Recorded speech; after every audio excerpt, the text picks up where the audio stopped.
5 minute ঘুমাইতে পারতাম না, বুঝছেন? আর সেই মানুষটা আজকে 3 ঘন্টা ঘুমাইছি। কেন জানেন? মাঝে মধ্যে না একটু রেস্টেরও দরকার আছে। সারাক্ষণ সন্তান, সংসার সব কিছু নিয়ে এমন ব্যস্ত হয়ে পড়ছি, নিজের সময়ই দেই না। ইচ্ছা করি আজকে একটু ঘুমাইছি। ঘুমাইতে যাইয়া খাওয়া দাওয়া সব এই যে কিচ্ছু খাইনি। 2টায় ঘুমাইছি। এই যে এখন 5টায় উঠছি। বুঝছেন? এখন খামো আর আপনাদের সাথে শেয়ার করবো আমার কি কি লস হয়ে গেছে এই 3 ঘন্টা ঘুমাইয়া। মাছ ভিজিয়ে রাখছি।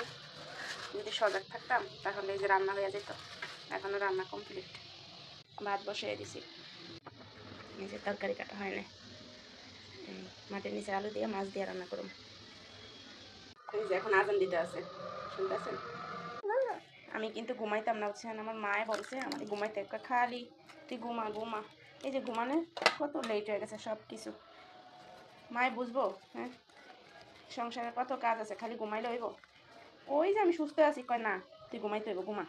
তো আমার সংসারের কাজগুলোকে করে দিব কোন।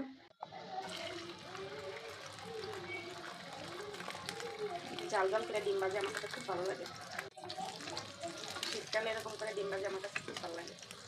এই যে ডিম ভাজি হয়ে গেছে, এখন খামো। আর খাইতে খাইতে আপনাদের সাথে একটা গল্প বলবো, বুঝছেন?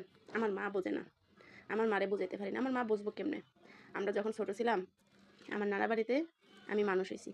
আমার মামারা, আমার মামিরা অনেক ভালো। আমার নানু হয়েছে আমার দ্বিতীয় মা, বুঝছেন?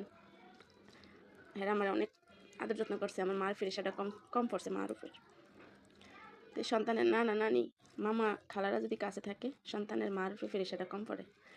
আমার বিয়ের পরই এই যে 2 বছর গ্রামে ছিলাম, তারপর থেকে এই যে একা একা সংসার, সন্তান। আমার মায়ের মনে করে আমি এখনো ছোটো, বুঝছেন? কিন্তু এই ছোটো ছোটো করতে করতে 2 সন্তানের মা হয়েছি, দায়িত্ব নিছি সংসারের, একা সব কিছু সামলাইতে আছি। আমি যে কেমনে সামলাই আমি নিজেও জানি না। এক সময় কাপড় চোপড়ও দিতে পারতাম না, মায়ে ধুইয়া দিত। এবার মায়ে ধুইয়া দেয়।